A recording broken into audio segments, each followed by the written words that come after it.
Hello, everyone. That's Titus, and I'm Thomas, and this is Everyone is Bad at Magic, where we untap upkeep and pun. And today we're joined by our homie Tyler, who is a bit of a specialist. Tyler, would you mind introducing yourself and telling the people at home what you play and why they might care about your opinion? Of course. I play a CDH commander called Arcum Dagsson. I've placed top 16 about 30 times in various tournaments, from sizes as low as 16 to as high as recently the Cater Deathmatch, 130, 50, something like that, people. And recently in the Cater Deathmatch is my biggest tournament I've placed in, and I got third in that one. Yeah, that is quite the accomplishment for those who are not aware. That is insane. How many rounds of Swiss was that? It was 6 rounds of Swiss, and we cut to top 16 games on the second day. That's pretty crazy. Do you know if you're ranked on EDH top 16 for the Invitational currently? Yeah, I do know that I am ranked. I don't off the top of my head know what it is. I could probably pull it up pretty quickly though. No worries. Sorry to put you on the spot. But you saying 30 top 16s, that's really free. I didn't, I knew you were a very good player. I did not realize that that was in your wheelhouse. Like, that is so many more than I expected. That's been like over all of the years I've played top 16 to get, so it's not just like recently. Several of them were earlier. I think I've been doing fairly poorly this year, except for the Decatur Deathmatch. But it does look like I'm placed 17th in the Top Deck Championship Series points this year, right now. If you feel like you've been doing pretty poorly and you're a top 20 player nationwide, I think that that says some pretty crazy things about your standards, my friend. Yeah, So, I guess it's just when after a game and you come back and you go, man, I could have done so much better. That's rough for me. we're all our own harshest critics. So that's really good that you're trying to learn from each and every game that you're playing. I have to ask, what inspired you to originally pick up Arkham? Because as long as I've known you, which I think has been several years now, you've been playing that deck pretty religiously. Around 2017ish, I was going to a local game store called Advantage Games, and this was right around the time that Aether Revolt was coming out, and I was playing casual Magic: The Gathering Commander strictly at that time. Their policy at the game store was that if you win a game of Commander, you get one pack of whatever the newest set was. Then it became sort of an arms race where everyone in the community started making better and better decks. And eventually we were punching just below CDH levels. So that's right around 2017 with Aether Revolt coming out. And I happened to be looking through all of the available commanders you could play. And I saw Arcum Dagsson. And this was the exact same day that Paradox Engine got spoiled. And I said, wow, this is basically Tinker. And I bet this goes great with Paradox Engine. So I immediately put together a list, and then I played that until Paradox Engine was banned and kind of fell in love.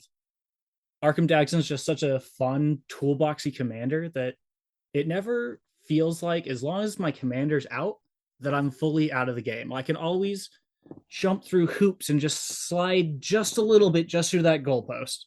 That is completely a good reason to jump on the deck. I mean, Paradox Engine is such a broken card, and a wait in the command zone to get it would be a huge draw. And it sounds like you stuck with the deck, even though that card did catch a ban eventually. What were the early days of that ban like for you?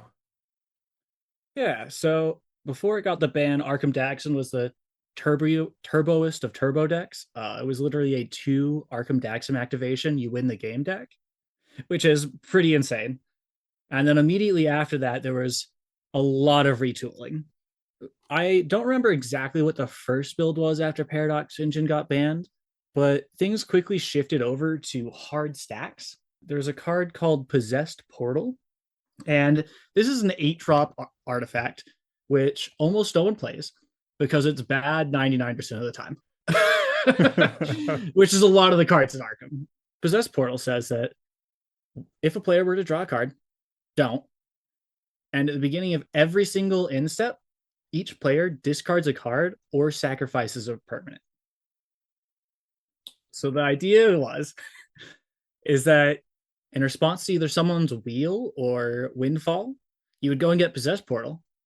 Everyone would discard their entire hand, draw 0 cards, and then every single turn after that, every player would have to sacrifice a land or one of their creatures or something. And you would hard stacks people out because all you needed was Arcum and one artifact creature, or the ability to make one artifact creature every turn to win the game. That's disgusting. It was a That is. very fun time. I've won with only 2 permanents in play before, so Yeah, when you said you pivoted onto hard stacks, I had flashbacks to many games seeing a portal to Phyrexia and God Pharaoh statues coming down and putting my heads in my hands. man, Oh, those weren't even cards back then. But those are also some of the best stacks pieces available right now. so this may come up in a later portion of the conversation, but after playing a few games against Arcum Dagsson players and specifically Tyler, it became more of a conversation of what are you getting? And let's have a conversation about it. Absolutely. While Arkham isn't quite Magda and it isn't quite Sisse, as it takes at least 3 tutors if you don't have any other combo pieces in play for you to combo, there's always a piece in the deck that you can go and get that acts as a silver bullet for any other CDH deck at the table.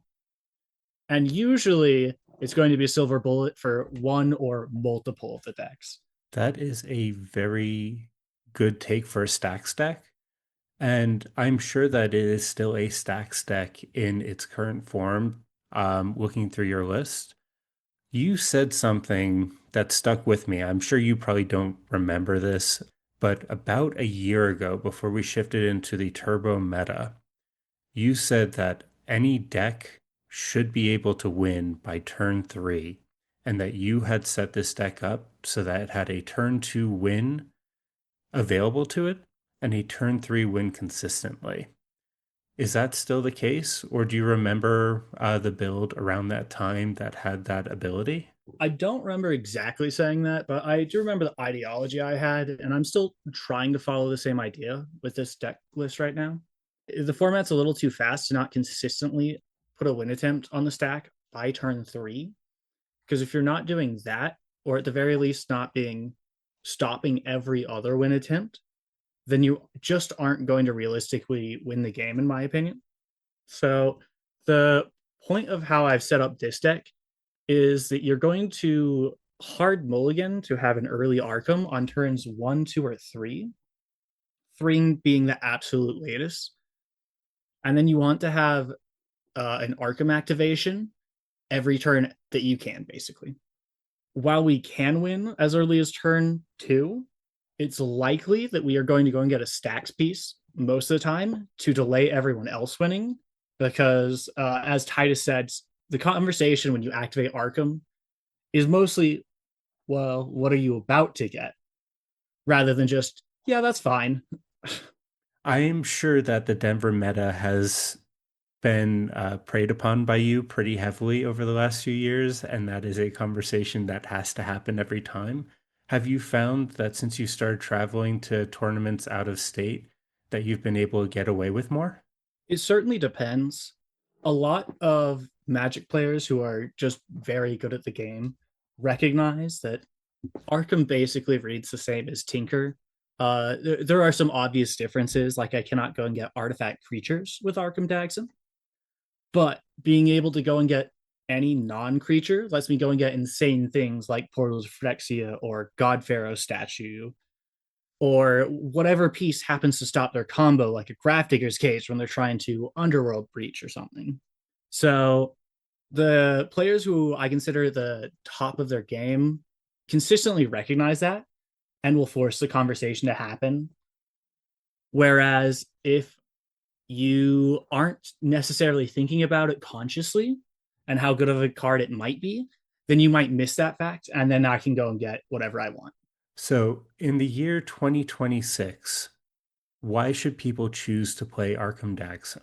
Arkham Dagsson, right now I have a love hate relationship with Arkham Dagsson. We haven't talked about it yet, but I am working on moving off of Arcum Dagsson and learning Blue Farm, which people are saying is the best deck in the format or whatever. It doesn't matter. But I'm moving away from Arcum Dagsson because of its weaknesses. So I'm going to start there. So Arcum Dagson's weaknesses are that it's a very commander centric deck and that it only has the color blue. And those are very big weaknesses.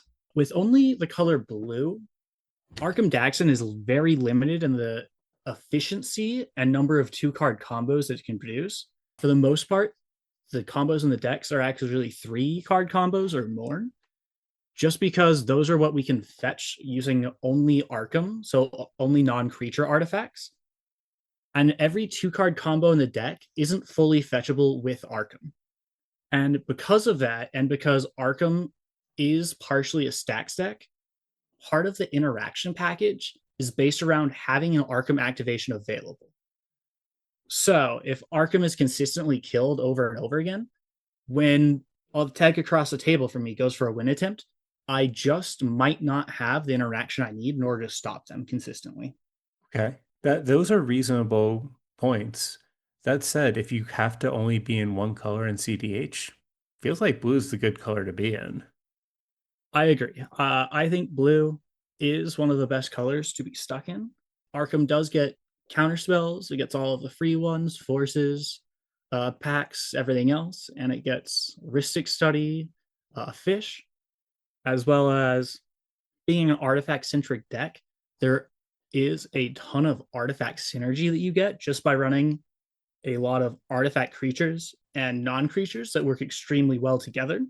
And because the commander is a tutor directly to board, you're allowed to put in, I would call them kind of greedy cards that no other deck would play other than decks that do very similar things like Magda.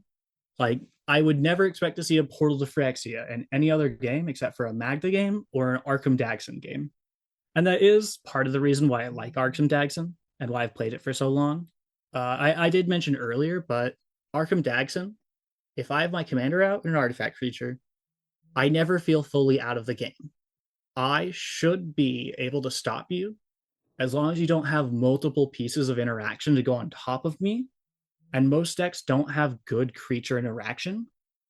So it's fairly easy for one Arcum activation to stop almost any combo in the game right now. Yeah, that makes perfect sense to me. So you've just delved into the deck's biggest weaknesses and you've touched a bit on its strengths. What would you say are its other biggest strengths? If you have other ones you'd like to add on to it, other than just being a literal tinker in the command zone, that always is an answer. Yeah, I think for the most part that covers it. Okay. Uh, Being a tinker in the command zone lets you be super flexible with your commander out. You don't have to push early. You can just tell everyone, yeah, I'm going to go get a value piece and then go and get a one ring. The one ring's a great card. It will accumulate more value than almost any other card in the game, except for maybe a Ristic Study. I completely agree. I think it's one of the most broken cards that people are falling off of because the meta's a little too turbo for it in most decks. So being able to get away with it is a really good thing to have access to that a lot of decks can't do right now. Mm-hmm. The only other thing, it's not exactly a pro, but I think it's fun, is that I get to play unique cards in Arcum Dagsson. There have been multiple times where someone will pick up my card and have to read it, which isn't something that happens in CDH very often. It's such a homogenous format where everyone's just running the, I don't know, 500 best cards, right? So it's fun when someone goes, I'm sorry, what does Machine God's Effigy do? Or what is an invasion submersible? Yeah, I definitely have to read that one. That one's a fairly new edition, but it's very good. I see a standard all-star simulacrum Synthesizer. synthesizer. That is a mouthful. Simulacrum Synthesizer is such a good card in the deck. It's a combo piece and it doesn't look like it.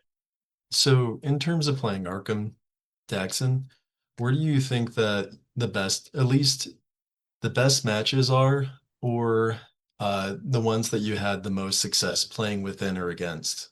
in my opinion, Arkham pairs up very well against mid-range or late game commanders, where Arkham is able to stick on the board very early and then abuses a tinker effect. Some examples of these might be like Tivit or Blue Farm or TNT are all fairly good matchups in my opinion. It always depends on how the deck is built, as some blue farms are leaning much more turbo-y nowadays, and that becomes a much worse matchup. And I think the worst matchups are obviously the opposite side of the spectrum. Like Ral is faster than we can win. Most of the times, Ral will, if they are seated before you in turn order, win before you have an Arkham activation available. And there's So no Swords to Plowshare in this deck. sure isn't. There's not even a Chain of Vapor because I don't want you to Chain of Vapor my God Pharaoh statue or my Portal to Phyrexia back to my hand. I know that feeling. I can't run it in my deck either because I don't want my Chromatic Orrery to be bounced, even though Chain of Vapor is arguably one of the best rituals in the game. Yeah. So lately, Tyler, you've been, leaning into blue form. How does it feel when you play like both the decks, a comparison between them? And one of the other things is you kind of made like a split-second decision, correct, when you were going into that larger event. Could you tell us a little bit more of a context there and why you leaned Arkham versus Blue Farm? Yeah, of course. So, as I've said, I've been trying to pick up Blue Farm recently. And to compare and contrast them first a little bit, they're both very fast decks, or they can be fast decks that can close out the game even when it goes long. So they're both fast and flexible, is how I would describe them, which I think is some of the biggest strengths of both of the decks.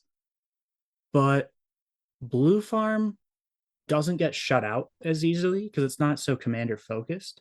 It does have a harder time if Timno is killed over and over again, but it's not seen as like, oh, this is the only way the deck wins. So it won't be focused on as much as Arcum Dagsson, which is the way the deck wins. Without Arcum Dagsson in play, it's pretty unlikely that Arkham is going to end up winning the game. And then for the Decatur matchup, I decided for some reason to fly into, I think it was one of the Chicago airports. I'm not 100% sure at this time, but it was about 3 hours drive away. And I also had to fly in after I'd gotten off of work on Friday. So my flight landed at about midnight. I finished renting my car at about 1 a.m., maybe a little before that. And I actually showed up in my hotel at around 3 a.m. So I was tired. The day of, I was going to play Blue Farm. I'd brought both decks as I intended to play Arkham Dagsson and just some pickup games in the lobby. And I decided that I don't want to have to try to think through the new dex lines and fumble things that are simple for other people who've been playing the deck for a while, but I'm just not going to catch in my exhausted state. So I decided to sign up with Arkham Dagsson instead, even though that's possibly a more complicated deck to pilot. That's such a brutal day of Magic on no sleep. What time was the player meeting? I think it was 10 a.m. It's been a little bit since it's happened. I did get a bit lucky after my round two. I happened to win on turn three, I four or something. And the game was done within 10, 20 minutes. And everyone's like, hey, do you want to play a game? And I was like, nah, I'm going to go take a nap, guys. And I managed to get almost a full hour of sleep in before round three. Oh, So that's fantastic. we've heard it here. Limited sleep is how you find the success to playing well in events. No, no, no, no. I made so many mistakes in Swiss. And I personally feel like I threw the top four game. I think I could have played much better in that game. And unfortunately, I made one mistake and then it sort of compounded on each other as the game got on and on because the best players know how to take advantage of your small mistakes. It speaks wonders that you were able to go to a 158 player event, I looked it up, with very little sleep and take a deck that you knew inside and out to third place. And I think that that does speak to your 10,000 hours on a deck. And there's nothing quite like knowing a deck in and out to take you to that next level. Would you say that that's fair? Yeah, I think the reason I've had so much success on the deck isn't because this is the strongest deck. It's because I'm so familiar with every card in it and the play style and how to respond to every other deck that it just comes as second nature to me now.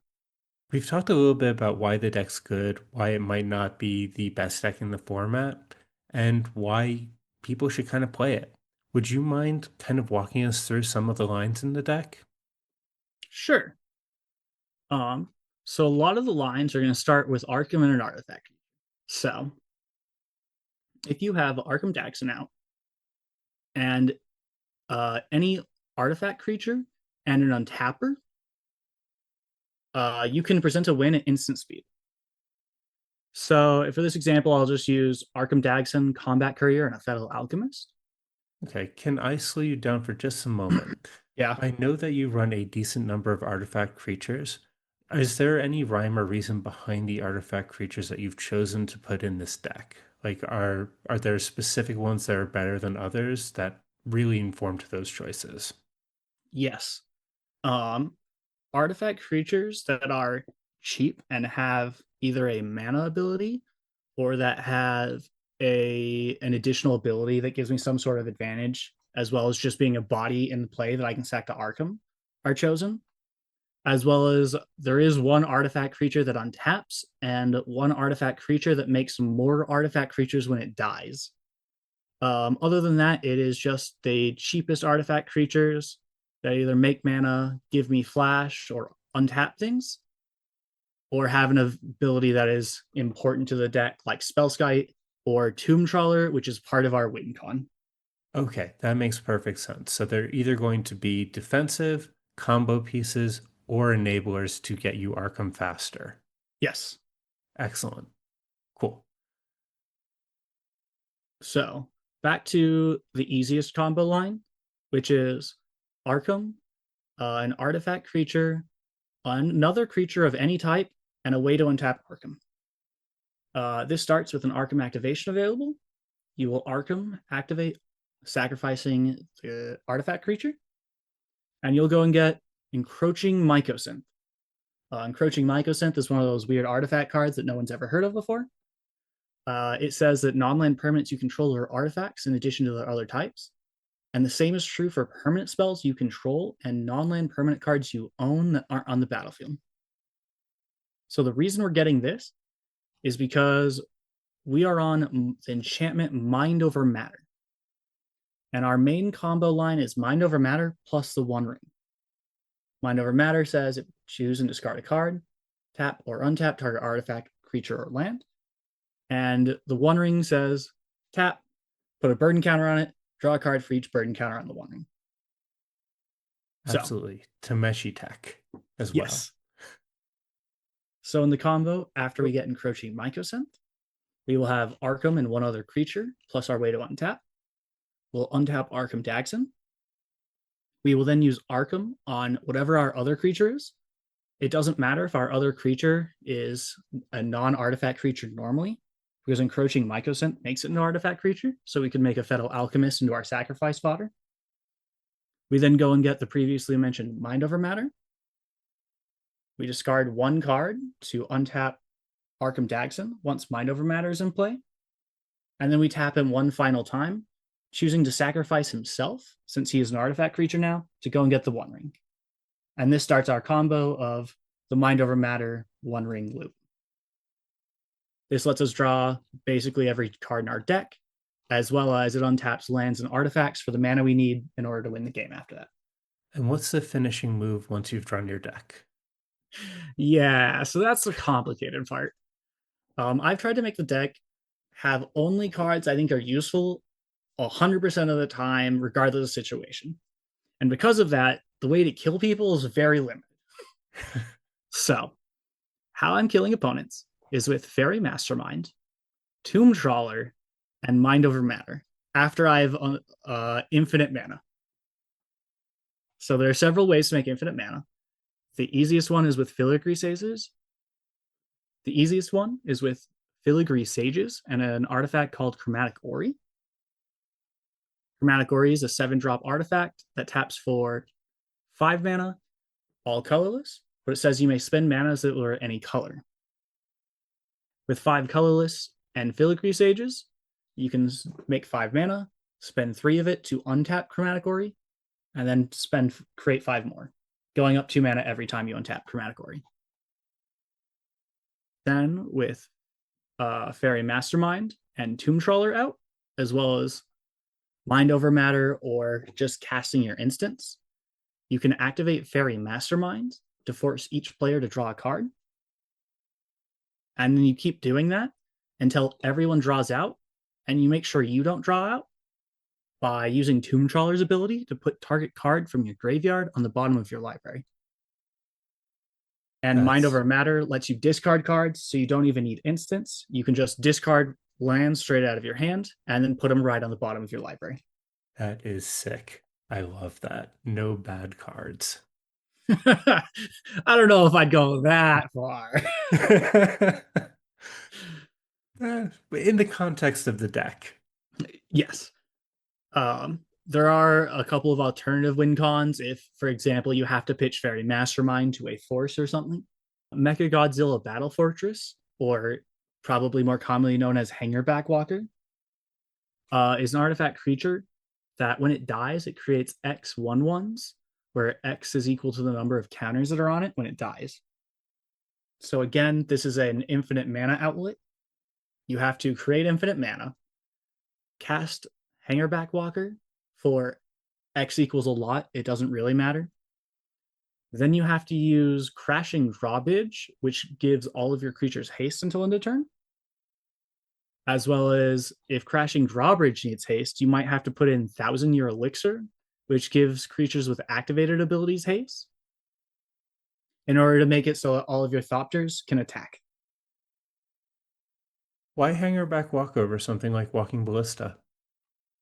Yeah, so that's a question I get a lot, and a lot of people in the Arcum Discord get a lot.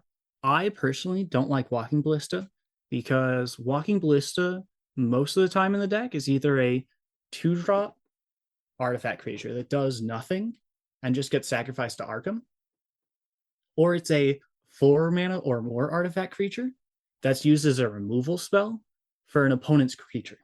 And most of the time in CDH, 4 mana is a ton of mana to be spent just to remove a creature. So I don't think our Walking Ballista is a very effective tool, whereas Hangerback Walker both enables a convoluted Arcum Dagsson line, as well as just giving me Arcum a bunch of artifact creatures so it can continue sacrificing things and always have food. That makes sense. So the convoluted line that Hangerback Walker enables, that I alluded to, is that Hangerback Walker is an XX creature. And we have another card you've probably never heard of called Sentinel Flute. This is a 5 mana artifact that says pay X and tap it. Search your library for a creature card with total casting cost no greater than X. Reveal the card, put it into your hand. The Oracle text is a little different, but it's basically pay X, search your library for a creature that costs X, put it into your hand. And because Hangerback Walker is an XX creature, it ends up costing 0. So that makes it very cheap and easy to search with Sentinel Flute. The convoluted line is that if you go and get Sentinel Flute before your turn and tap it for 0, you can go and grab Hangerback Walker. Then on your turn, you can tap Sentinel Flute for 0 to grab one of the several 0-drop artifacts in the deck. And if you pay 4 mana into Hangerback Walker, as well as cast the 0-drop that you got with Sentinel Flute, you will have yourself set up again for another Arcum combo line. This is one of the more convoluted ones, as you need to have either Hangerback Walker, X is 2 or larger, a total of 4 artifact creatures in play, with Arcum Dagsson in play. So the way this one works is you use Arcum Dagsson on the first creature, which if you have Hangerback Walker out, will always be Hangerback Walker. And you go and get Machine God's Effigy. Machine God's Effigy is an artifact that enters as a copy of a creature, except for Machine God's Effigy is not a creature, so it won't be affected by Summoning Sickness. We'll have it enter as a copy of Arcum Dagsson. This causes the legend rule to happen, and Arcum Dagsson goes directly to the command zone or graveyard. And now we have an untapped Arcum Dagsson effectively that can be activated again. We'll then use Machine God's Effigy on one of our remaining artifact creatures, and we have 3 remaining at this point. So then we'll go down to 2, and we will go and get Clock of Omens. Clock of Omens says tap 2 untapped artifacts you control, untap target artifact. So because Machine God's Effigy still remains an artifact when it copies something, this sets us up to do multiple tutors back to back.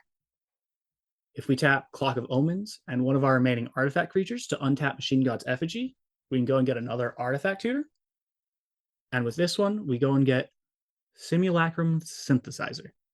This is the standard staple we joked about earlier. And the enter the battlefield almost never matters, but it does let you scry 2 when it enters the battlefield. But whenever another artifact with mana value 3 or greater enters the battlefield, you create a 0/0 construct, and that creature gets +1/+1 for each artifact you control. So this means that for every artifact tutor from now on, as long as whatever we are getting costs more than 3, we will get another thing to sacrifice to Arc. So then after that, we will have Simulacrum Synthesizer untapped and our last remaining Arcum food.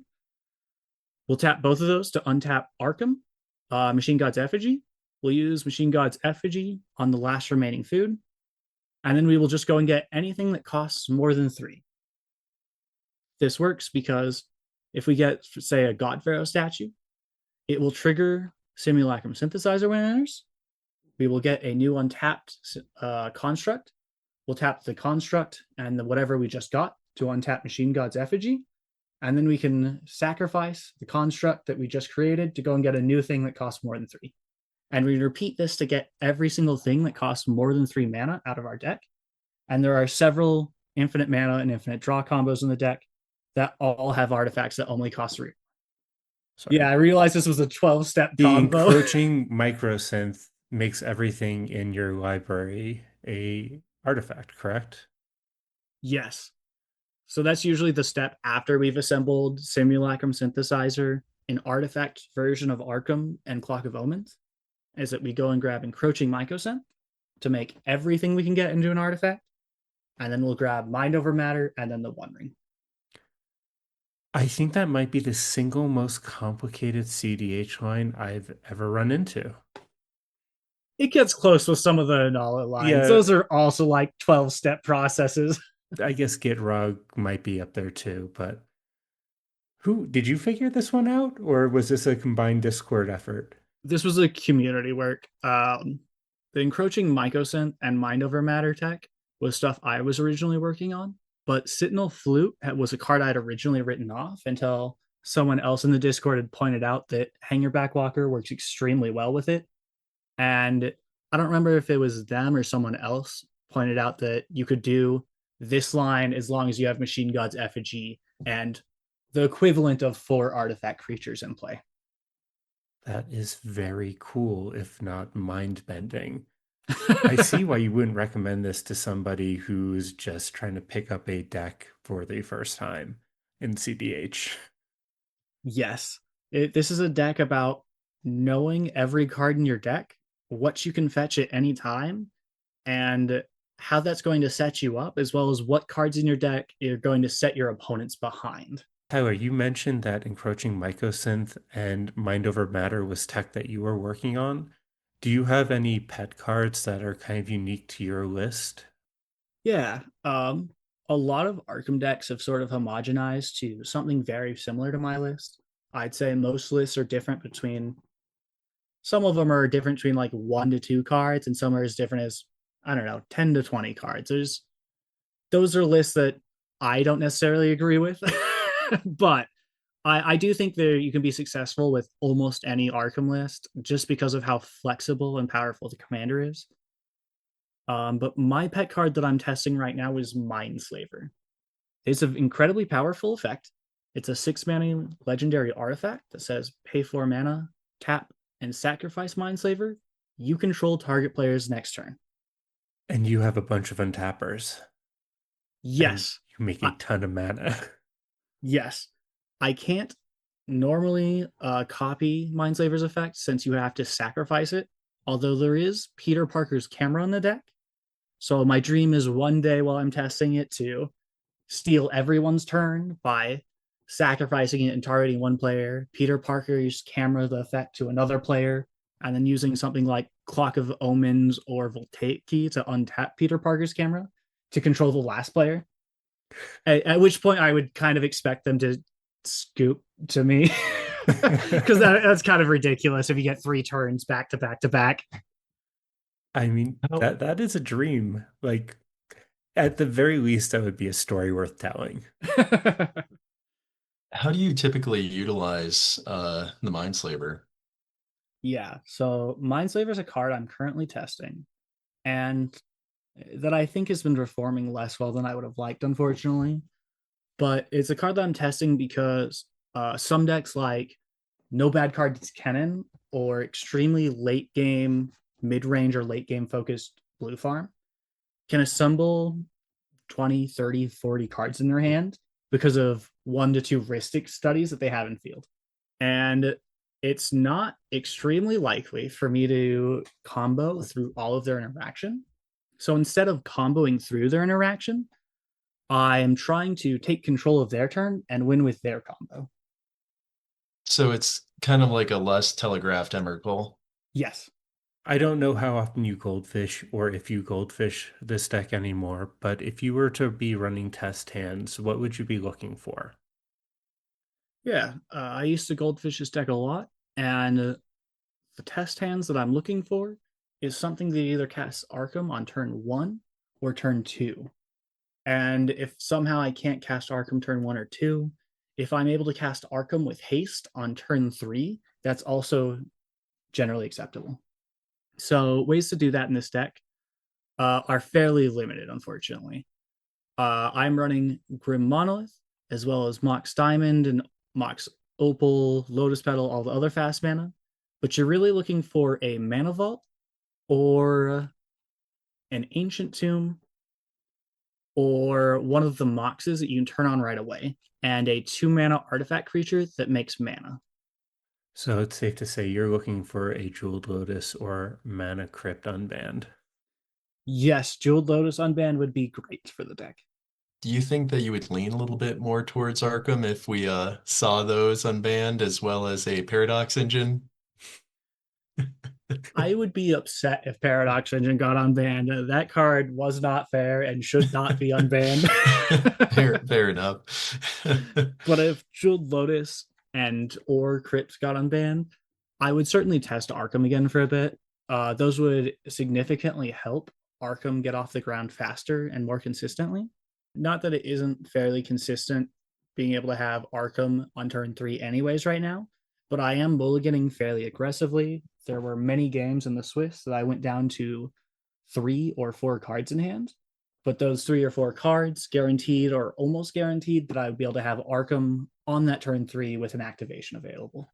One of the things that we always kind of ask here, and I'm sorry if this is putting you on the spot, can you think of a time that you've punted in one of your games that was kind of pivotal that you learned from? The only thing that sort of comes to mind right now is during the finals match of the top game of the Decatur death match. It's an extremely complicated situation to explain, though. But it basically comes down to is I missequenced my spells.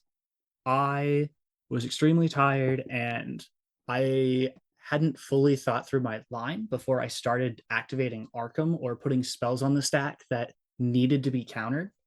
And I put a spell on the stack that basically had to be countered or was going to give me too much advantage. My opponents all realized that. And because I put the spell on the stack that had to be countered rather than a 0 mana artifact creature, it opened up the opportunity for my opponents to kill Arkham at a time where I could not activate Arkham on a creature because I didn't have any artifact creatures left. And if I had had the one extra artifact creature, the Ornithopter that was in my hand in play, I think that it is much more likely that I would have won the game or at least forced another turn cycle to go around in that game. That is a tough one to be carrying around with you, if I'm honest. But I'm sure that that's something that you will be considering next time you're playing for sequencing sakes, or even just taking a nap before games. It does turn out that sleep and eating healthy and all those other things are kind of important and help you play better. Yeah, snacks are a must in tournaments, friends. Okay. Well, thank you for answering that. Um, the other thing we kind of always want to ask here is, are there any other formats you're interested in besides CDH? Yeah. I like watching the more powerful formats of Magic, so Legacy and Vintage as well. I would someday like to go and play in a Legacy or Vintage tournament, but as of right now, because those decks are incredibly, incredibly expensive, and I just barely own every card in my Arcum deck, I'm not quite there. So I'm planning to print out some proxy legacy and vintage decks, hopefully get some practice in, but I expect it to be several years at minimum before I actually own all the cards for even the cheapest of the decks I'm interested in. If it matters to you, I do know that there are several shops in Colorado that run legacy and vintage nights Mhm. that have 25 proxy friendly limits. I know as well. It's just a lot of the times they don't work out with my schedule, unfortunately. At Yeah, least not right now. same. I'm also fairly interested in legacy and I'd love to play some games, but those are, I own three duels. I do not want to own 12. I'm lucky enough to own 10, exactly one of each duel. And That's I pretty picked up great. a workshop when I had some extra winnings from tournaments. Yeah, that's a pretty healthy collection right there. I got very lucky. Right when COVID hit, I'd already been planning to buy most of the tools anyways. And I was like, one day I was at home after work and I was like, yeah, I'll pick them up today. And I think within like a month, they'd like 1.5 times their price or something ridiculous. It was insane. Yeah, right before COVID, they took a really nice dip. I think they were down to, I don't remember the exact price, but I had them all in a cart for like $700. Mm-hmm. It was so low. That's neither here nor there. Um, cool. Titus, you got anything you want to jump in with? Yeah, a couple of things. First off is, do you play any casual commander, and does it correlate with your style of CDH play? It's been a while since I've played casual commander, but I still have my decks put together. So in casual, I like to do weird things that like sort of stretch the rules of what you're allowed to do. And one of my favorite casual commanders is Eudora Grave Gardener. It says whenever another non-token creature you control dies, you may return it to the battlefield face down under its owner's control, and it's a forest land. And the whole deck is based around comboing using the morph mechanic. Because if a morph creature dies with Eudora, they can unmorph. That is a known fact here. We had Austin come on and give us a little lesson on Morph with on how that interacts with Ivy Gleeful Spell Thief. Yeah, that is kind of gross. The other deck that I have put together right now is Kenrith Maze's End, where it runs powerful cards, but I will not win unless I am winning with the effect of the card Maze's End. What's Maze's End do? It's with all the guild gates. Yes. The short version is you can pay 3 and activate Maze's End, returning this land to your hand. Then you insert your library for a gate card and put it into play. After you put the new gate into play, if you control 10 or more gates with different names, you win the game. That's fun. I like that. So moving forward in Magic, whether it be in Magic itself, any of the formats, whether it be CDH or just even, your personal relationship to the game, what do you want to see moving forward in MTG? That's sort of a hard question because I haven't really thought about it a whole lot. I would like to see new and interesting cards. Half the reason I played Arkham originally was that I got to do weird things with it. And I think it's very fun and interesting to have powerful cards that have very unique effects that are able to be abused in some powerful and interesting way, like unmorphing your morphed lands with Eudora the Gravegardener, or being able to turn everything into your deck into an artifact with encroaching mycosynth. So I guess the short answer is I'd like to see more weird cards that are powerful. Fair enough. Yeah. Any thoughts on that new Saproling card in Lorwyn?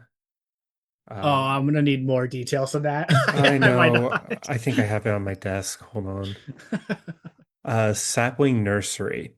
It's 6 and 2 green for affinity for forest. The spell costs one less to cast for each forest you control. And as landfall. When a land you control enters, create a 3/4 green tree folk creature with reach. One in green, exile this enchantment. Tree folks and forests you control gain indestructible until end of turn. I don't know why. For some reason, I like this card and I want to do something with it. This card seems very cool.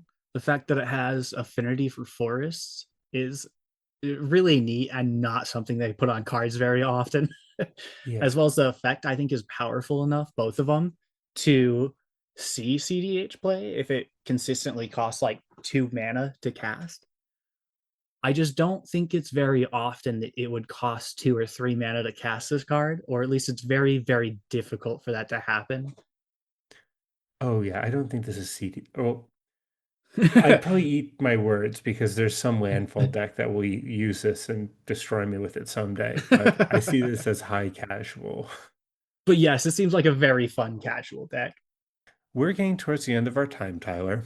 Um, Titus, is there anything you want to bring up before we go into our final questions?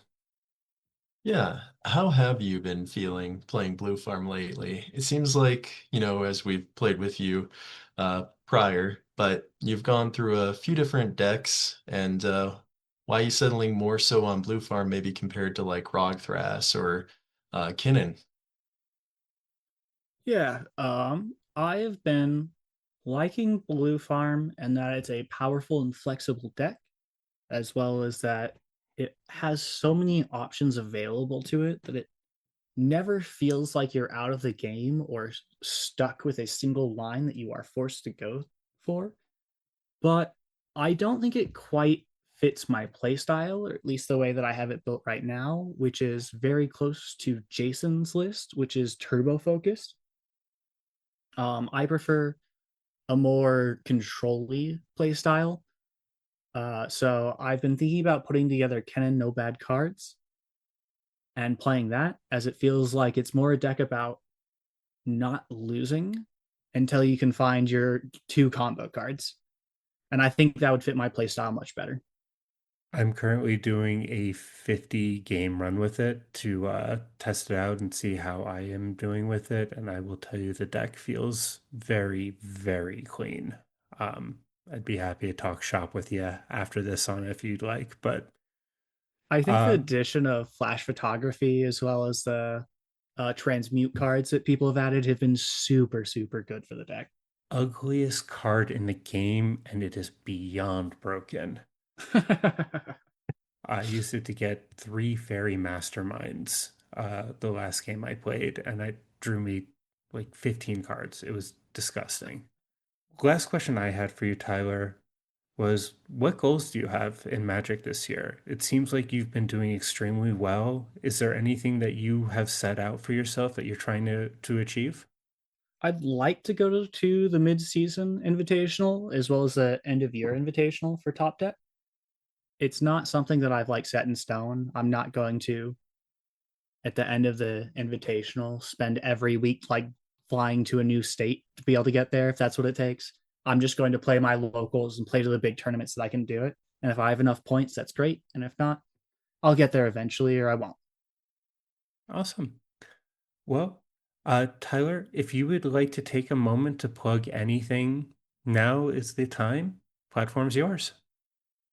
Yeah, I think I think that sometimes the world that we live in right now might not seem like it's in the best place. And I would encourage all of your viewers to be nice to everyone else and to try to keep abreast of both the political and social economic situation that both themselves and everyone else are in, and just be kind and be aware. I think that that is a very kind and reasonable thing to ask of people. Well, Tyler, thank you so much for joining us and showing off your deck. I really appreciate you coming out and hanging out with us today. Of course, Uh, thanks for having me on, and thanks for showing up every Friday, Saturday to play. It's always fun to play with guys. Feeling is more than mutual. To everybody at home, if you stayed with us this long, please consider giving this video a like, follow, or subscribe, or comment below depending on how you found us. All of our socials are linked below, and you'll also find a link to Tyler's deck, and you can check out his profile on Top Deck if he would like us to link it below. I forgot to ask him. Uh, I'll ask him afterwards. Anyway, be kind to each other, be kind to yourself. It's just a game.